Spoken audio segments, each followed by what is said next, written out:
Un patrimoine bien encombrant. Les bunkers de la Seconde Guerre mondiale sur la plage du Cap Ferré. Construits sur la dune il y a 80 ans, certains menacent de s'effondrer. Comme cet hiver, après les tempêtes. Celui-là était en haut. Le maire avait dû intervenir. Et à un moment donné, il s'est mis à vouloir glisser. On l'a aidé à glisser pour pas qu'il y ait une catastrophe. Pour sécuriser la plage, il y a quelques mois, des engins de travaux publics ont cassé et poussé les blocos en contrebas. Une opération de plusieurs milliers d'euros à la charge de la mairie. Cette année, on en a poussé 2. Celui-là et celui qui est tout au fond, qui est encore un peu en travers. Vous voyez, celui qui est un petit peu plus loin, un de ces jours va tomber aussi. Alors s'il présente un danger, on sera obligé de le pousser. La solution pourrait être de les détruire. Mais ils ont été conçus pour être quasi indestructibles. On en a démoli un il y a une vingtaine d'années et ça a coûté une petite fortune à l'époque. Au moins 150 ou 200 000 euros. 200 000 euros la destruction et il y en a une cinquantaine sur la commune. Ce sont les restes du fameux mur de l'Atlantique. Le littoral français, fortifié par les Allemands pour empêcher tout débarquement allié. Des blocos comme ceux-ci, il y en a près de 8000 répartis sur 4400 km de côte et aussi dans l'est de la France. Exemple, dans la commune de Margival dans l'Aisne. Un site unique en Europe, surnommé le Ravin du Loup.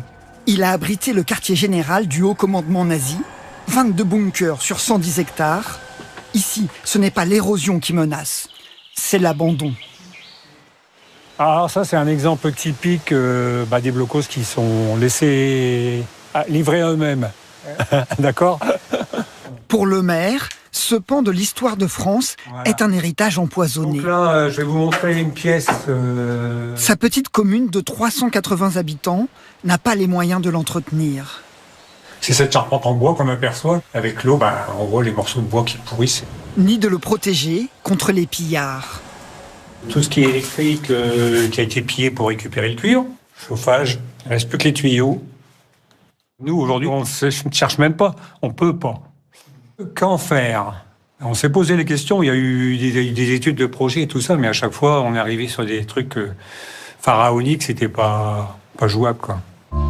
Seule solution pour préserver ce patrimoine, en confier la gestion à une association de bénévoles. Dans ce bunker, grâce à des dons de particuliers, ils ont reconstitué les pièces à l'identique.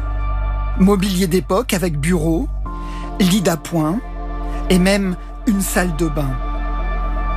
Et dans cet abri anti-aérien, ils affichent ces photos pour rappeler un moment historique. Une réunion secrète entre Adolf Hitler et ses généraux, 11 jours après le débarquement. Une partie du sort de la France s'est jouée ici. On a le seul quartier général intact en Europe. C'est comme si on laissait la Tour Eiffel rouillée. Voilà, c'est le patrimoine, c'est historique de la France. Il faut l'entretenir. Il faut le faire visiter. Avec 800 € de subvention annuelle, l'association a peu de moyens pour valoriser le site. Chaque année, elle attire plus de 4000 visiteurs dans ses bunkers, désormais inscrits à l'inventaire des bâtiments de France.